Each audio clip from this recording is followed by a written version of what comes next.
ವಂದನೆಗಳು. ನನಗೆ ಒಂದು ಸಣ್ಣ ಅವಕಾಶ ಕೊಟ್ಟಿದ್ದೀರಾ. ಏನಂದರೆ ಈ ಹೈಸ್ಕೂಲ್ ಅನ್ನೋದು ಒಂದು ಟೀನೇಜು. ನಾನು ಹೆಚ್ಚಾಗಿ ಸರಿಯಾಗಿ ಮಾತಾಡೋಕ್ಕೆ ಬರೋದು ರೆಡಿಯಾಗಿ ಬಂದಿಲ್ಲ. ಒಂದೆರಡೆರಡು ಮಾತು. ಇದು ಟೀನೇಜು. ನಮ್ಮ ಸಹಿತ ಅಂದರೆ ಟೀಚರ್ಸು ಮಕ್ಕಳಲ್ಲಿ ಒಂದು ಸ್ವಲ್ಪ ಅವರ ಅಂತರಾಳಕ್ಕೆ, ಯಾಕಂದರೆ ಈ ಟೀನೇಜಲ್ಲಿ ಅವರ ಮನಸ್ಥಿತಿ ಅನ್ನೋದು ಒಂದು ಸ್ವಲ್ಪ ಬದಲಾವಣೆಗಳು ಹೆಚ್ಚಾಗಿರ್ತದೆ. ಆದ್ದರಿಂದ ಅವ್ರನ್ನ ತಮ್ಮ ಅಂತರಾಳಕ್ಕೆ ಒಂದು ಸ್ವಲ್ಪ ಅವ್ರ ಜೊತೆ ಸ್ವಲ್ಪ ಸಮಯ ಜಾಸ್ತಿ ಸ್ಪೆಂಡ್ ಮಾಡಿ, ಯಾಕೆ ಏನು ನೀವು ಓದಿನ ಕಡೆ ಹೆಚ್ಚಿದಾಗ ಗಮನ ಕೊಡಿ. ಯಾವುದೇ ರೀತಿ ಆಕರ್ಷಣೆಗೆ ಒಳಗಾಗದೆ ಒಂದು ಸ್ವಲ್ಪ ಓದಿನ ಕಡೆ ನಿಮ್ಮ ಗುರಿ ಏನು, ಇಲ್ಲ ನಿಮ್ಮ ಕಷ್ಟ ಸುಖ ಏನೋ ಒಂದು ಸ್ವಲ್ಪ ತಿಳ್ಕೊಂಡು ಅವ್ರಿಗೆ ಸ್ಪಂದಿಸಿ, ನಿಮ್ಮ ಮಟ್ಟಿಗೆ ಏನಾದರೂ ಸಮಸ್ಯೆಗಳು ಬಗೆಹರಿದಿದ್ದಲ್ಲಿ, ಯಾವುದೇ ಪೊಲೀಸ್ ರೀತಿಯಲ್ಲಿ ಏನಾದರೂ ನಮ್ಮಿಂದ ಏನಾದರೂ ಸಮಸ್ಯೆಗಳು ಬಗೆಹರಿಸ್ಕೊಳ್ಳೋದಿದ್ರೆ ದಯವಿಟ್ಟು ಸ್ಟೇಷನ್ಗೆ ಗಮನಕ್ಕೆ ತರಬೇಕು ಸರ್. ನಮ್ಮ ಸಬ್ ಇನ್ಸ್ಪೆಕ್ಟರ್ ಆಗ್ಬೋದು, ಅಸಿಸ್ಟೆಂಟ್ ಸಬ್ ಇನ್ಸ್ಪೆಕ್ಟರ್ ಸರ್ ಆಗ್ಬೋದು, ನಿಮ್ಮ ದೂರುಗಳು ಏನಾದರೂ ಇದ್ದರೆ ಆದಷ್ಟು ನಾವು ಪರಿಹಾರ ಮಾಡೋದಕ್ಕೇ ಇದು ಮಾಡ್ತೀವಿ. ಮತ್ತು ಹೆಣ್ಣು ಮಕ್ಕಳು ಗಂಡು ಮಕ್ಕಳು ಆಗ್ಬೋದು, ಈ ಟೀನೇಜ್ ವಯಸ್ಸಲ್ಲಿ ತಮ್ಮ ಪೋಷಕರ ಬಳಿ ಕೂಡ ಅಷ್ಟೇ ಯಾವುದೇ ರೀತಿ ತಮಗೆ ತೊಂದರೆಗಳಿರ್ಬೋದು, ಯಾವುದೇ ರೀತಿ ದಾರಿಯಲ್ಲಿ ಚುಡಾಯಿಸ್ಬೋದು, ಅಥವಾ ಬೇರೆಯವರು ಯಾವುದೇ ರೀತಿ ನಿಮಗೆ ಈ ಥರ ಮಾಡ್ತೀವಿ ಆ ಥರ ಮಾಡಿದ್ರೆ ಬೆದರಿಕೆ ಏನನ್ನ ಇದ್ದರೆ ನೀವು ಮುಕ್ತವಾಗಿ ನಮ್ಮ ಹತ್ರ ಹೇಳ್ಕೊಂಡು ಸಮಸ್ಯೆ ಬಗೆಹರಿಸ್ಕೊಬೋದು. ಆದರೆ ನಿಮಗೆ ಯಾವುದೇ ರೀತಿ ಇಂಥವರೇ ಕಂಪ್ಲೇಂಟ್ ಕೊಟ್ಟರು, ಯಾಕೆ ನೀವು ಆ ಥರ ಮಾಡಿದ್ರಿ ಹಂಗೆ ಅಂತ ಯಾರಿಗೂ ಹೇಳ್ದೆ ನಾವು ಅವ್ರನ್ನ ಯಾವ ರೀತಿ ನಿಮ್ಮ ತಂಟೆಗೆ ಬರದೆ ಮಾಡ್ಬೋದು ಆ ರೀತಿ ಮಾಡೋದಕ್ಕೆ ಪ್ರಯತ್ನಿಸ್ತೀವಿ. ಮತ್ತು ಏನಂದರೆ ಇಂದಿನ ಜಾಲತಾಣಗಳಲ್ಲಿ ಮಕ್ಕಳು ಅವರು ಆ ಥರ ಮಾಡಿದ್ರು ನಾವು ಅದೇ ಥರ ಮಾಡೋಣ ಅನ್ನೋ ಆಕರ್ಷಣೆಗಳಿಗೆ ತುಂಬ ಒಳಗಾಗ್ತಿದ್ದಾರೆ.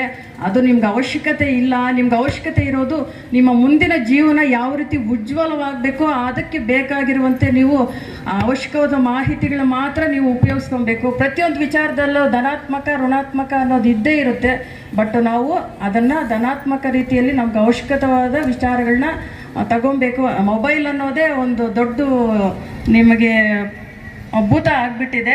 ಅದನ್ನು ಅಷ್ಟು ನಾವು ಅಡಿಕ್ಟ್ ಆಗ್ದಿರೋ ಒಂದು ಸ್ವಲ್ಪ ಮಟ್ಟಿಗೆ ನಮಗೆ ವಿದ್ಯಾಭ್ಯಾಸಕ್ಕೆ ಏನು ಬೇಕೋ, ನಾವು ಸಮಾಜದಲ್ಲಿ ಯಾವ ರೀತಿ ಬದುಕಬೇಕು ಅದನ್ನು ಮಾತ್ರ ತಿಳ್ಕೊಳೋದಕ್ಕೆ ಉಪಯೋಗಿಸ್ಬೇಕು. ಮತ್ತು ಪೋಷಕರಲ್ಲಿ ವಿನಂತಿ ಏನಂತಂದರೆ, ಮಕ್ಕಳು ಏನು ಹೋಗ್ತಾ ಇದ್ದಾರೆ ಬರ್ತಾ ಇದ್ದಾರೆ ಸ್ಕೂಲ್ಗೆ ಅಷ್ಟೇ ಅಲ್ಲ, ಮಕ್ಕಳು ಎಷ್ಟೊತ್ತಿಗೆ ಹೋಗ್ತಾ ಇದ್ದಾರೆ ಏನು ಮಾಡ್ತಿದ್ದಾರೆ ಒಂದು ಸ್ವಲ್ಪ ಗಮನ ಹರಿಸ್ಬೇಕು. ಏನಂದರೆ ನಾವು ಒಬ್ಬ ಪೋಷಕರಾಗಿ ನಮ್ಮದೇ ಆದ ಒಂದು ಭಯ ಇರುತ್ತೆ, ನಮ್ಮ ಮಕ್ಕಳು ಏನೋ ಹೆಂಗೋ ಯಾವ ಟೈಮು ಅಂತೇಳಿ ನೀವು ಒಂದು ಸ್ವಲ್ಪ ಗಮನ ಹರಿಸ್ಬೇಕು. ಯಾಕಂದರೆ ಈ ಕೇಸುಗಳು ಜಾಸ್ತಿ ಆಗ್ತಿದೆ ಅಂತಂದರೆ ನಾವು ಎಲ್ಲರೂ ಓದಿರೋ ಮಕ್ಕಳೇನೆ ಕೇಸುಗಳಾಗ್ತಾ ಇರೋದು. ಯಾಕೆ ಅಂತಂದರೆ ಎಲ್ಲ ಗೊತ್ತಿರ್ತದೆ, ಬಟ್ ಗೊತ್ತಿದ್ದರೂ ಎಲ್ಲ ಒಂದು ರೀತಿ ಯಾವುದೋ ಒಂದು ಆಕರ್ಷಣೆಗೆ ಒಳಗಾಗಿ ಆ ಮಕ್ಕಳು ಮನೆ ಬಿಟ್ಟು ಹೋಗುವಂಥ ಪರಿಸ್ಥಿತಿ ಬರ್ತಾ ಇದೆ. ಮಕ್ಕಳು ಈಗ ಏನಂತಂದರೆ ಅವ್ರಿಗೆ ಆಕರ್ಷಣೆ ಒಂದು ಇದಾಗ್ಬಿಟ್ಟಿದೆ. ತಂದೆ ತಾಯಿ ಒಳ್ಳೇದು ಹೇಳಿದ್ರು ಅದು ಒಂಥರ ಕೆಟ್ಟದ್ದಾಗ್ಬಿಡ್ತಾ ಇದೆ. ಅದಕ್ಕಾಗಿ ಪೋಷಕರು ದಯವಿಟ್ಟು ಅವರು ತಾವು ಕೆಲಸ ಮಾಡ್ತಾ ಇದ್ದೀವಿ, ಸಂಪಾದಿಸ್ತಾ ಇದ್ದೀವಿ, ಅದು ಏನು ಉಪಯೋಗಕ್ಕೆ ಬರೋದಿಲ್ಲ. ಒಂದು ಸ್ವಲ್ಪ ಮಕ್ಕಳು ನಮ್ಮಿಂದ ಎಲ್ಲ ದೂರ ಆಗಿಬಿಟ್ರೆ ನಾವು ಅವ್ರನ್ನ ನಮ್ಮ ಹತ್ರ ತಗೊಂಬರೋದು ತುಂಬಾ ಕಷ್ಟ ಆಗಿಬಿಡ್ತದೆ. ಅದಕ್ಕೋಸ್ಕರ ಒಂದು ಸ್ವಲ್ಪ ಮಕ್ಕಳ ಓದ್ ಕಡೆನೂ ಗಮನ ಕೊಡಬೇಕು.